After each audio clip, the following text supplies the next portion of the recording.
Bismillahirrahmanirrahim. Assalamualaikum warahmatullahi wabarakatuh. Asyhadu an la ilaha illallah, asyhadu anna Muhammadar Rasulullah. Allahumma sholli ala sayyidina Muhammad wa ala ali sayyidina Muhammad. Kama sholaita ala sayyidina Ibrahim wa ala ali sayyidina Ibrahim. Bil alamina innaka hamidum majid.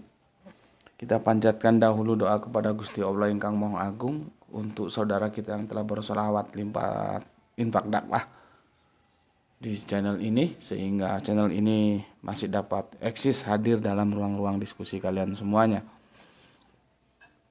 Semoga sholawat itu menjadi catatan langit amal soleh bagi mereka dan keluarganya kelak, dan dibalas oleh balasan yang lebih baik lagi.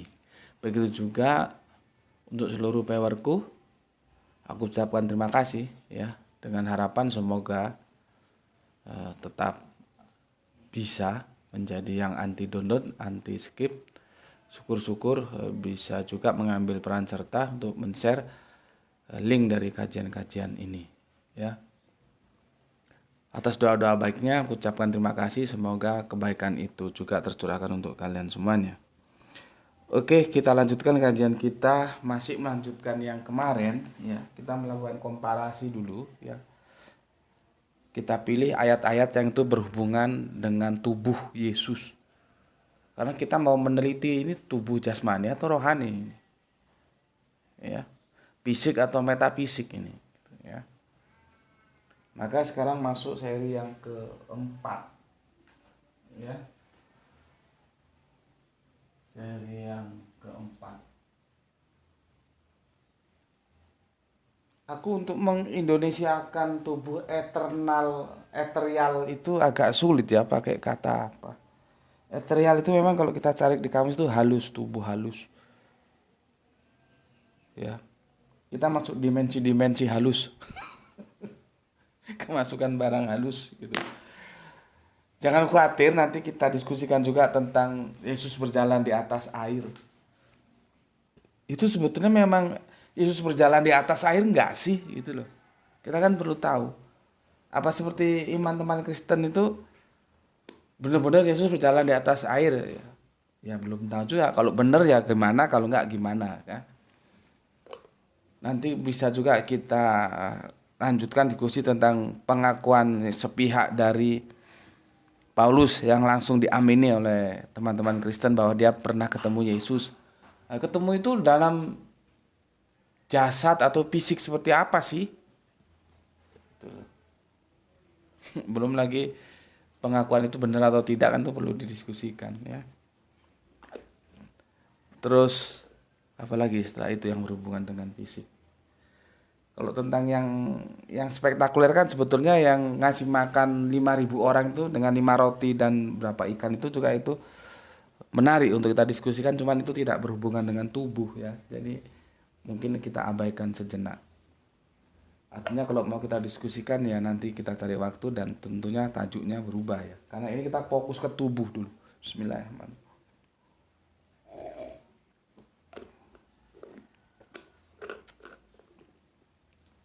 Oke, aku lanjutkan. Kemarin kan masih putus, belum selesai nih.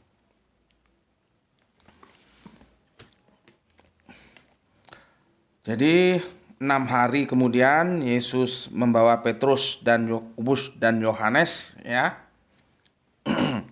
Kemudian di atas gunung tinggi, di situ mereka sendirian saja ya. Lalu Yesus berubah rupa. Mencolo kata orang Jawa. Mencolo lanang, mencolo wadon, mencolo menungso, mencolo wedus, berubah-ubah gitu. Berubah rupa. Kalian pernah berpikir bagaimana Yesus bisa berubah rupa? Rupa yang mana lagi? Coba. Ya. Kalau kalian belajar Alkitab, ucuk-ucuk jatuhnya dogma ya, otaknya nggak jalan, nggak akan berpikir. Katanya berubah rupa ya berubah rupa. Coba pikirkan sejenak, bagaimana Yesus bisa berubah rupa? Terus itu rupa fisikly atau metafisik atau gimana? Belum lagi tentang Musa dan Elia, manusia perjanjian lama tiba-tiba datang. Itu gimana? Ya.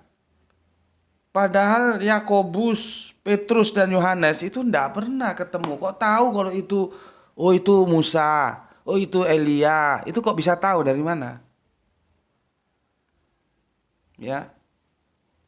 Ini teman-teman Kristen jawablah yang baik kalau memang bisa jawab. Kalau enggak. Jadi enggak usah nyampah. Kalau asumsi-asumsi saja untuk apa? Aku pinginnya Alkitabiah mana gitu. Makanya aku belum menemukan sparring partner yang enak gitu diajak diskusi.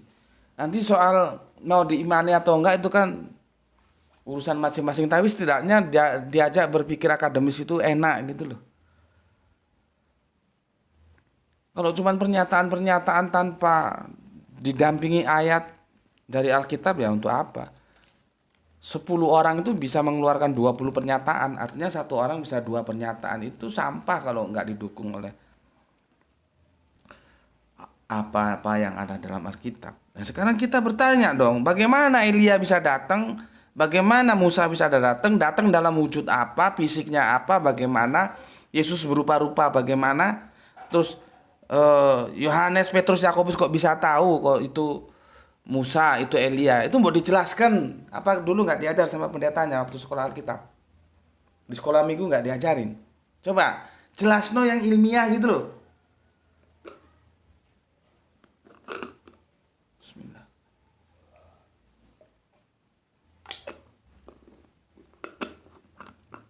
Nggak bisa kan? Mentok nggak bisa. Ya, nggak bisa.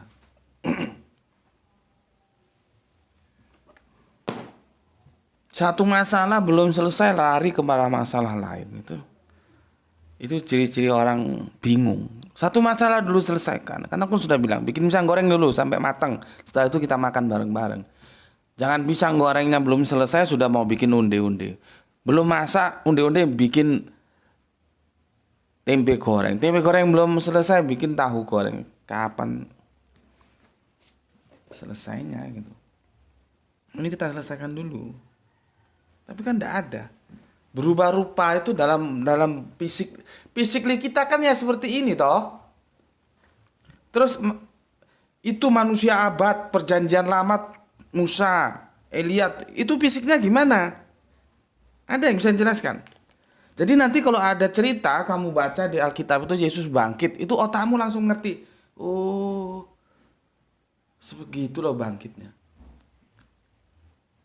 Sehingga kamu bisa mengkomparasi apakah yang kamu pahami sekarang Yesus benar-benar bangkit secara fisikly dan fisiknya itu fisik seperti dia disalibkan itu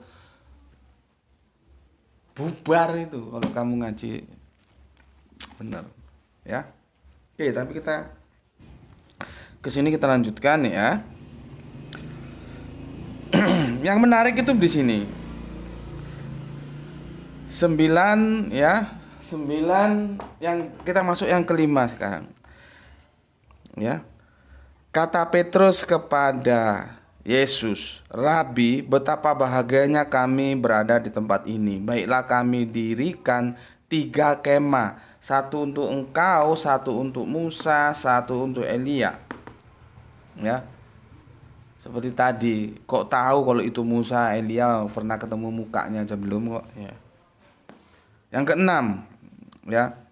Ia berkata demikian sebab tidak tahu apa yang harus dikatakannya. Jadi dalam confuse, bingung.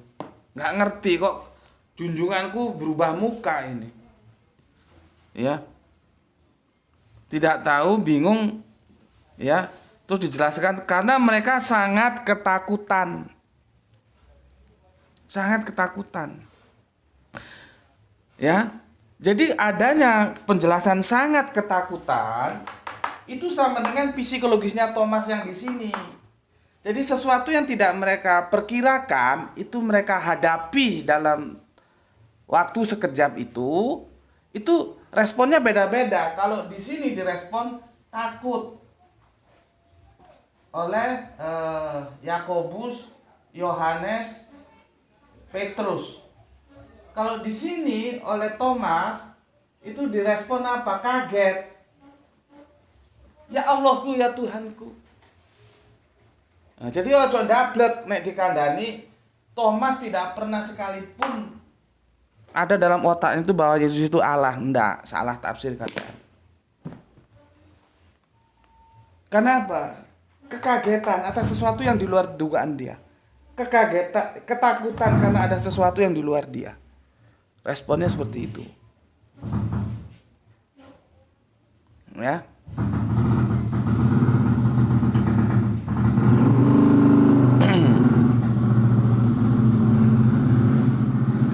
Oke. Maka datanglah awan menaungi mereka, dan dari awan itu terdengar suara.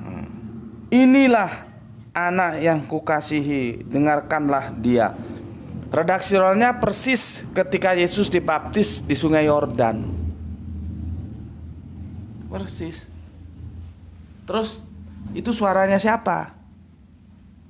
Inilah anak yang kukasihi, dengarkanlah dia. Itu suaranya siapa? Apakah yang berbicara itu juga yang berbicara di Sungai Yordan? Karena redaksinya sama. Coba. Dan sekonyong-konyong waktu mereka memandang sekeliling mereka, mereka tidak melihat seorang pun lagi bersama mereka kecuali Yesus seorang diri. Elia sama Musa wis ora ono, hilang sudah. Bagaimana proses tidak ada, ucuk-ucuk ada, tidak ada lagi? Gimana itu? Ya. Oke, pada waktu mereka turun dari gunung itu, Yesus berpesan kepada mereka supaya jangan menceritakan kepada siapapun apa yang telah mereka lihat itu sebelum Anak Manusia dibangkitkan di antara orang mati. Ini yang jadi masalah. Yesus sudah pesan jangan diceritakan kepada siapapun sebelum Anak Manusia dibangkitkan. Pertanyaannya, si Markus ini nulisnya dari mana dia dapat informasi?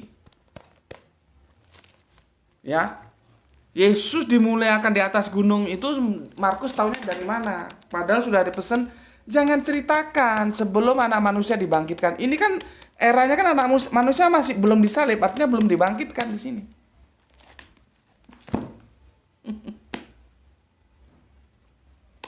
Kontradiksinya terlalu berat. Paham nggak yang aku maksudkan? Ya, kan sudah dipesan Yesus untuk jangan diceritakan kepada siapapun sebelum Anak Manusia itu bangkit dari antara orang mati. Ya, pertanyaanku, kalau memang nggak diceritakan, bagaimana Markus kok bisa tahu peristiwa Yesus dimuliakan di atas gunung? Padahal ini ditulis ketika Yesus belum dibangkitkan, karena belum mati, karena belum disalib. Gimana? Aku kalau sekolah teologi punya dosen tak bikin pusing dengan pertanyaan-pertanyaan seperti ini, dia nggak akan bisa bergerak satu jengkal pun kakinya. Aku bilang kalau dia ngasih pelajaran, enggak Pak dosen, ngapain pelajaran baru? Ini dulu kita selesaikan, gimana menjelaskannya ini. Padahal sudah dipesan sama Yesus jangan diceritakan. Nah ini kok diceritakan. Padahal ceritanya ini sebelum Yesus dibangkitkan, dan larangan itu berlaku sampai Yesus dibangkitkan. Nah ini belum dibangkitkan sudah diceritakan. Gimana Markus dapat cerita dari mana ini?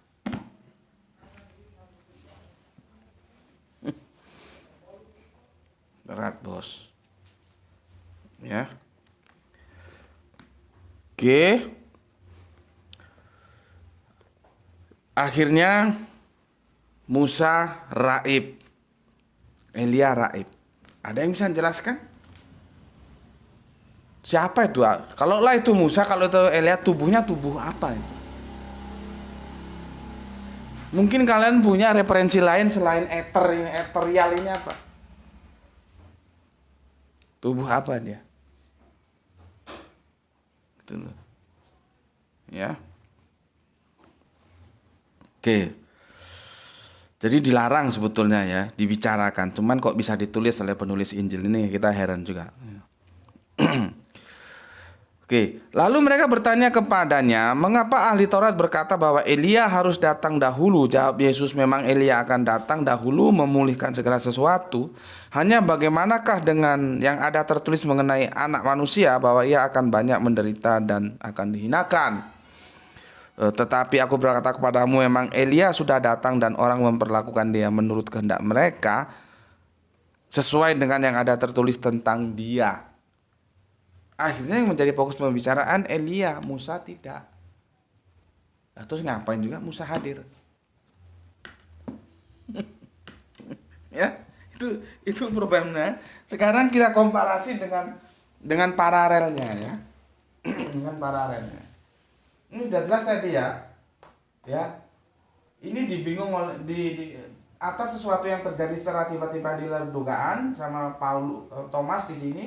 Direspon dengan kaget. Maka ketemu Yesus yang dianggapnya sudah mati, dia bilang, ya Allahku, ya Tuhanku. Ya, di sini direspon dengan takut. Ya memang sih takut dan kaget itu kan beda-beda tipis ya. Yohanes, Yakobus dan Petrus takut. Bagaimana junjungannya itu bisa berubah muka. Ya. Oke. Jadi jangan lagi menggunakan ayat Thomas mengucapkan ya Allahku ya Tuhanku itu menunjukkan bahwa Yesus itu Allah, bukan, karena itu tidak ditujukan kepada Yesus. Sekarang kita lihat komparasinya ini ya.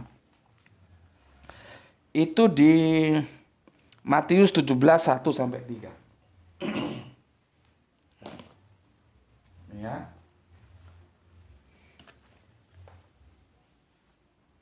Matius 17 1 sampai 13.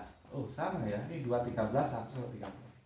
Kalau aku baca ini tidak terlalu banyak berubah redaksionalnya ya. Tidak banyak berubah. Yesus dimuliakan di atas gunung ya. Lihat, sama-sama 6 hari. Itu ada kata 6 hari kemudian Yesus membawa Petrus, Yakobus dan Yohanes. Sama ya, di Markus juga 6 hari kemudian Yesus membawa Petrus, Yakobus dan Yohanes. Jadi yang dibawa sama Petrus, Yakobus dan Yohanes. Ya. Ini redaksionalnya ya hampir sama lah ya, tidak ada masalah. Dan bersama-sama mereka naik ke gunung ya. Gunung yang tinggi di situ sendirian saja. Lalu Yesus berubah rupa. Nah, sama lah ya. Musa datang juga, iya. Nah, sekarang ini di sini kalimatnya, inilah anak yang kukasihi, ya. Kepadanya lah aku berkenan. Dengarkanlah dia. Ya. Ketika itu di Sungai Yordan juga ketika Yesus dibaptis seperti itu. Apakah yang ngomong ini juga yang ngomong di Sungai Yordan?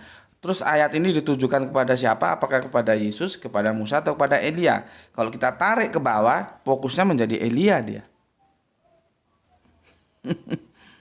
Ya, sama di situ juga dilarang ya.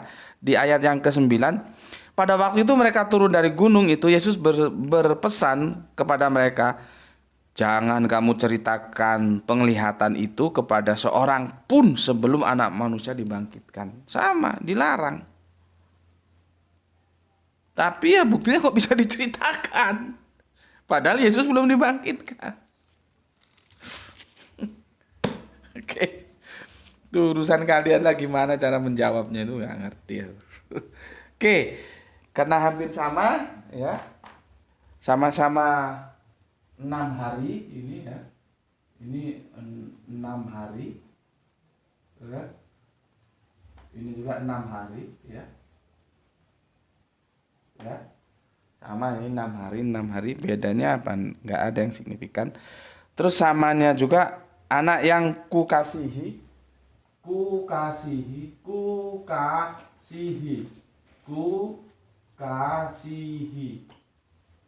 ya, sama.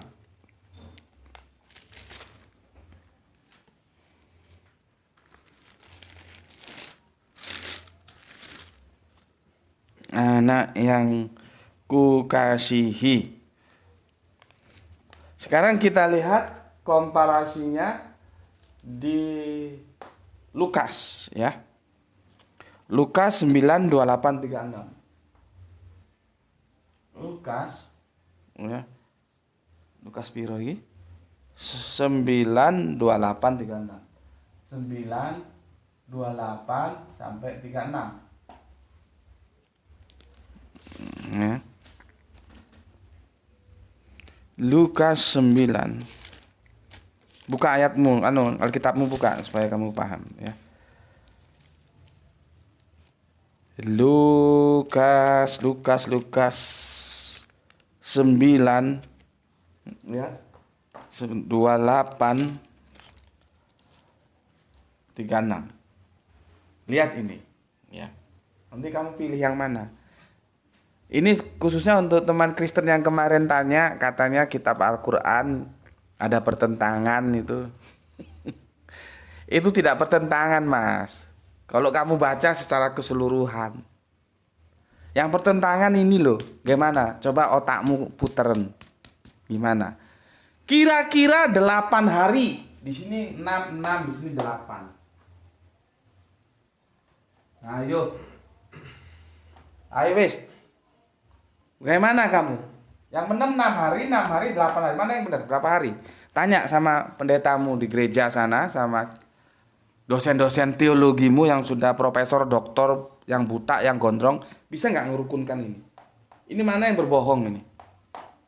Karena jelas di sini Matius mengatakan 6 hari, Markus 6 hari. Di sini 8 hari dia. Kira-kira 8 hari sesudah segala pengajaran itu, Yesus membawa Petrus, Yohanes, dan Yakobus lalu naik ke atas gunung untuk berdoa. Ketika ia sedang berdoa, rupa wajahnya berubah dan pakaiannya menjadi putih berkilauan. Kapan itu? Setelah 8 hari. Ya. Atau sesudah 8 hari. Di sini 6 hari, di sini 6 hari. Ini yang namanya kontradiksi. Gimana merukunkannya? Gak mungkin ini benar semua, gak mungkin. Ini harusnya yang benar satu, yang lainnya salah. Kalau suruh benar semua karena kamu membela mati-matian kitab suci ini, terus ini benar dari Hongkong apa udah jelas ini 6 ini 8 kok benar. 8 sama 6 tuh selisihnya 2 kalau nggak bisa ngitung kamu. Orang ngitung nggak sampai lebih dari 10 jari aja nggak bisa. Ini 6 hari. 1, 2, 3, 4, 5, 6. Bisa nggak? 8 hari itu nih. 1, 2, 3, 4, 5, 6, 7, 8. Bisa nggak? Mana yang benar? 8 hari atau 6 hari?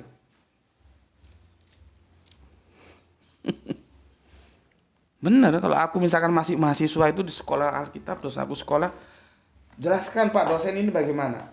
Kalau dia mau ngasih yang baru, nggak perlu Pak, ini dulu selesaikan, bisa nggak? Kalau Pak dosen nggak bisa, baru kasih yang baru. Jangan mulai lari dari kejaranku. Selesaikan dulu, bisa nggak? Kalau nggak bisa, ngomong nggak bisa. Karena ini kontradiktif.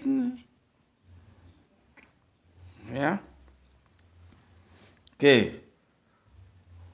Aku lanjutkan ya. Dan tampaklah 2 orang berbicara dengan dia, yaitu Musa dan Elia. Keduanya menampakkan diri dalam kemuliaan dan berbicara tentang tujuan kepergiannya yang akan digenapinya di Yerusalem. Sementara itu Petrus dan teman-temannya telah tertidur. Di sini tertidur. Di sini tidak tidur. Di sini tidak tidur. Kamu baca kitabmu. Apakah Petrus, Yakobus, dan Yohanes itu tertidur? Tidak tertidur. Di sini tertidur dia. Sementara itu Petrus dan teman-temannya telah tertidur, dan ketika mereka terbangun, mereka melihat Yesus dalam kemuliaannya dan kedua orang yang berdiri di dekatnya itu. Jadi proses tidur terus bangun, terus ada Yesus, ada Elia, ada Musa. Tertidur di sini. Padahal di sini tidak tidur dia. Gimana? Jadi Yakobus, Yohanes, Petrus tidur. Begitu terjaga, sudah ada 3 orang. Ada Yesus, ada Musa, ada Elia. Itu yang gue bilang tadi. Sejak edisi pertama ya. Dari mana kok bisa tahu kalau itu Musa? Ini nggak ada yang jawab ini di komentar itu. Coba jawab itulah daripada nyampa nggak karuan. Bacanya juga males. Seperti orang nggak pernah punya pendidikan aja. Ditanya itu dijawab yang kena, kalau nggak bisa diem gitu. Karena aku perlu bantuan. Bagaimana cara menjelaskan? Karena Yohanes, ya, Petrus, ya, itu tidak tahu, ya. Yakobus tidak tahu, tidak pernah berjumpa dengan manusia perjanjian lama yang namanya Kanjeng Nabi Musa dan Elia. Lah kok dia bisa tahu kalau itu Musa Elia, itu logikanya gimana? Itu aja, nggak usah yang lain-lain lah. Ya. Terus dalam rupa apa? Nah, kita kan ini mau fokusnya nanti fisiknya itu loh gimana? Ya. Oke. Jadi kalau di sini tertidur, di sini enggak tertidur. Ya. Oke. Dan ketika kedua orang itu hendak meninggalkan Yesus, Petrus berkata kepadanya, "Guru, betapa bahagianya kami berada di tempat ini. Baiklah, kami dirikan sekarang 3 kemah, satu untuk engkau, satu untuk Musa, dan satu untuk Elia." Tetapi Petrus tidak tahu apa yang dikatakannya. Itu sementara ia berkata-kata demikian, datanglah awan-awan menaungi mereka. Dan ketika mereka masuk ke dalam awan itu, takutlah mereka. Takut. Sama tadi di sini takut, di sini takut, di sini kaget Thomas. Ya. Jam berapa lama? Masih 26 kan? 26 masih katanya. Maka terdengarlah suara dari dalam awan itu berkata, "Inilah anakku yang kupilih, dengarkanlah dia." Di sini apa? Kupilih. Coba. Kupilih. Yang benar mana? Kukasihi, ya. Kalau di sini kan kukasihi. Di sini kukasihi. Ini kok bisa meleset kupilih? Karena yang dikasihi apakah mesti dipilih? Yang dipilih apakah mesti dikasihi? Gimana jelasnya? Karena belum tentu dipilih yang dikasihi itu. Yang dikasih pun belum tentu dipilih, yang dipilih pun belum tentu yang dikasih. Tinggal dipilih untuk apa. Tapi apapun itu adanya, kita tanya, teksnya itu sebetulnya bunyinya kupilih, kukasihi atau kupilih. Tuh. Ya. Oke. Ketika itu suara terdengar, nampaklah Yesus tinggal seorang diri dan murid-murid itu merahasiakannya. Dan pada masa itu mereka tidak menceritakan kepada siapapun apa yang telah mereka lihat. Tidak diceritakan kepada siapapun apa yang mereka lihat. Lah ini tapi ditulis sama Lukas. Dari mana Lukas tahu ceritanya? Padahal nggak boleh diceritakan. Dari mana Matius tahu ceritanya?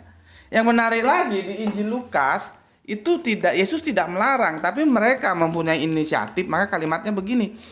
Ketika itu suara terdengar, nampaklah Yesus tinggal seorang diri. Dan murid-murid itu merahasiakannya. Dan pada masa itu mereka tidak menceritakan kepada siapapun apa yang telah mereka lihat. Jadi inisiatif dari murid-murid untuk tidak menceritakan pertemuan itu. Tapi kalau di sini inisiatifnya dari Yesus karena dia melarang. Yang benar yang mana? Yesus yang melarang atau inisiatif murid-murid? Kacau sudah.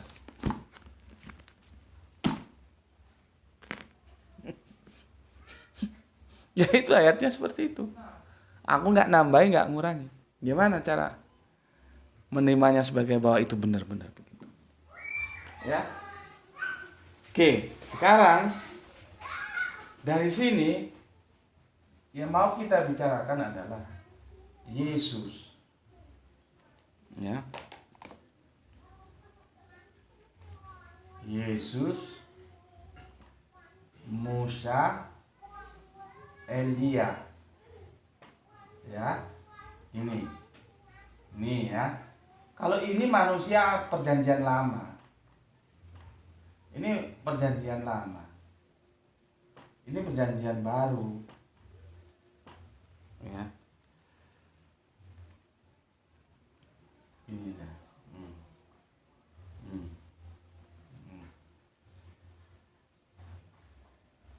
Ini perjanjian baru masih mending lah. Cuman dia bisa berubah muka. Tubuhnya ini gimana ceritanya?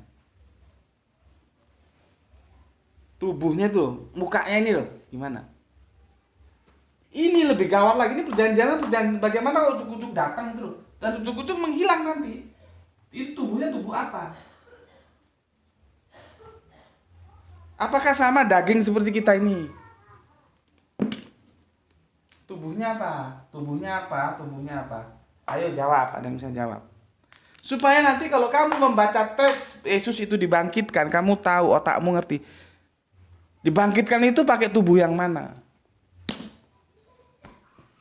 Ya. Makanya kita perlu nanti mendiskusikan Yesus berjalan di atas air. Karena kalau hukumnya itu hukum kebiasaan, nggak ada orang yang bisa berjalan di atas air. Lalu kita perlu cek, berarti ketika Yesus sudah jalan di atas air, dia pakai tubuh yang mana?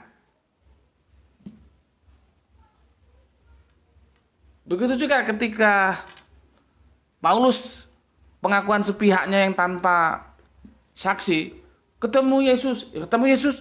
Jadi mungkin dia jalan tiba-tiba Yesus kepalanya nongol di atas gitu ya, di awan-awan begini. Kau yang menyiksa pengikutku mau kemana kau? Apa begitu? Terus Paulus wah. Nah, yang herannya lagi, tapi kalau di ayat itu masih mending, karena Paulus tanya, siapa engkau? Dia jawab. Maka Paulus tahu kalau itu Yesus, karena di situ ada dialog. Paulus tanya, siapa engkau? Jadi Yesus memperkenalkan dirinya. Itu masih logik. Cuman masalahnya di situ, Yesus tampil dalam tubuh yang seperti apa itu? Gitu loh. Kan dia sudah game over. Bahkan kalau kita ikuti kerangka berpikir kekristenan, wis do swarga, sudah naik ke surga, nanti turun lagi untuk menjemput mereka yang percaya. Nah, kok tiba-tiba ya Paulus mau ke Damsik, kok tiba-tiba tumben turun gitu loh. Dan ini dipercayai sama teman-teman Kristen. Kalau Paulus itu ngakunya ketemu Yesus itu, ngapain Yesus turun menemui Paulus, orang dia sudah enak-enak di surga, katanya di surga mempersiapkan tempat untuk kalian, supaya nanti kalau kiamat dia turun lagi.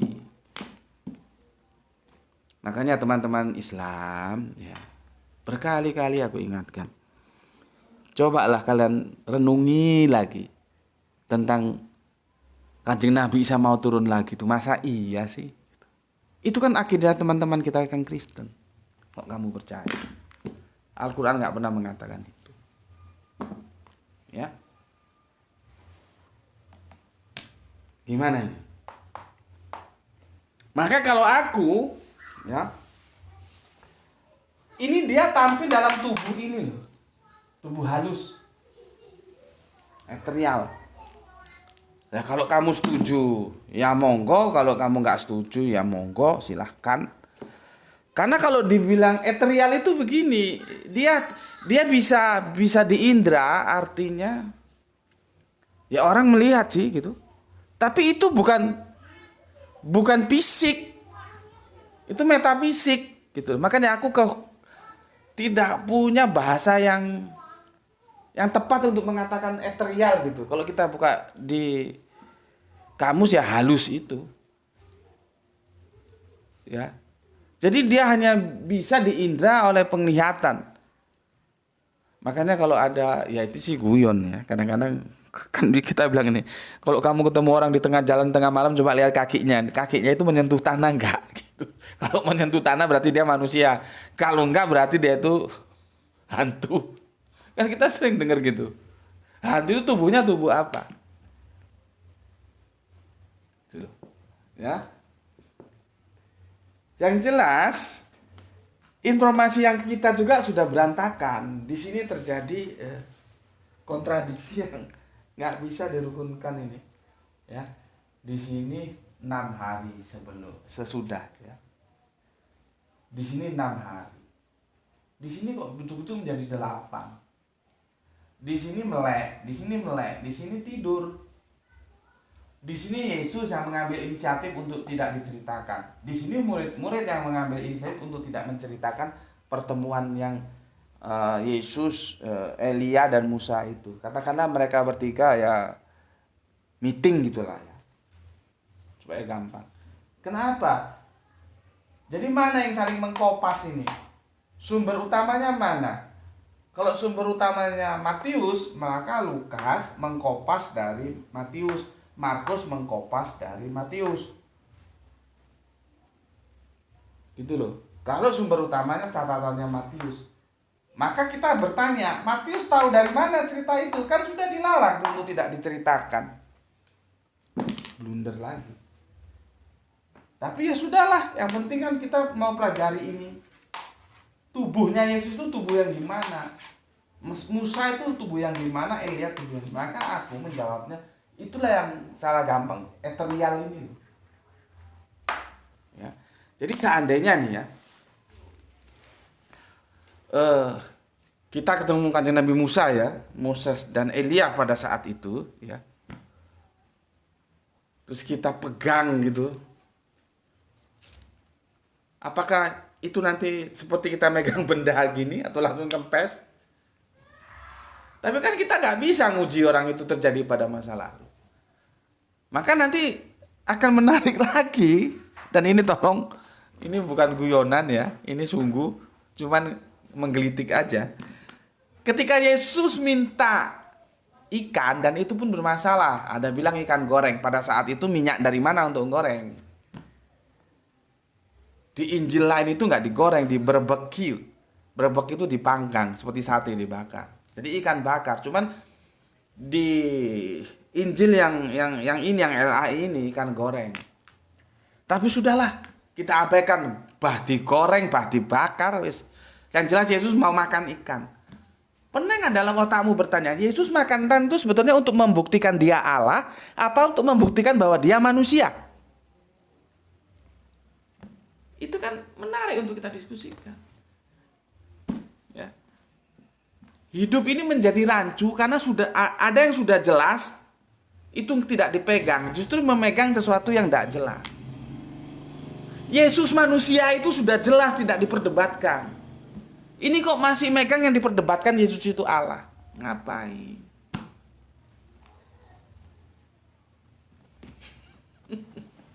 Ya.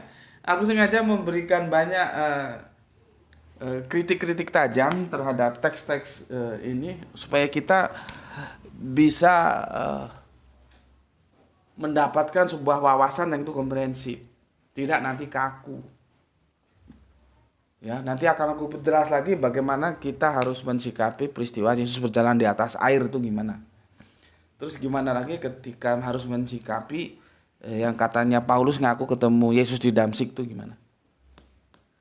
Itu kita juga harus tahu bagaimana nature of law, hukum alam. Hukum alam itu kata orang-orang kulonan, kata kita yang punya agama ya sunatullah, hukum Allah, ketetapan Allah. Hukum alam iya, tapi kan alamnya ada yang punya. Kita nanti berbicara juga di sana tentang benarkah Yesus bisa berjalan di atas air. Misalkan benar, ya.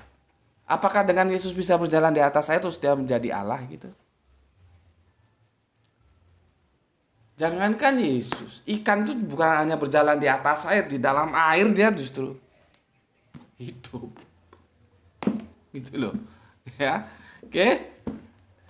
Sampai sini dulu ya. Terserah kalian mau jawab tubuh apa. Yang jelas aku telah memberikan komparasi. Kalau aku eterial. Meskipun ini sedikit mistik, ya, karena itu dipengaruhi oleh kerangka berpikir Romawi dan Yunani yang notabene pagan. Ya. Jadi kan pagan itu memang begitu ya. Nanti kalau kita itu ya seperti mencolok itu loh, berubah. Babi ngepet, kalau kan sering tersiar babi ngepet ketika diuber terus jadi manusia.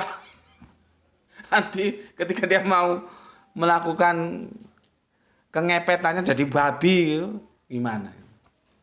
Ya, ya. Oke, sampai di sini dulu ya. Anda setuju like, Anda tidak setuju dislike, tidak ada masalah ya. Besok kita akan lanjutkan, coba kita kupas tuntas tentang berjalan di atas air itu pakai tubuh yang mana. Setelah itu terus pengakuan Paulus ketemu Yesus tuh, Yesus pakai tubuh yang mana? Karena Yesusnya sudah nggak ada. Terus apa lagi ya kira-kira yang perlu? Nah, terus nanti ini akan berujung.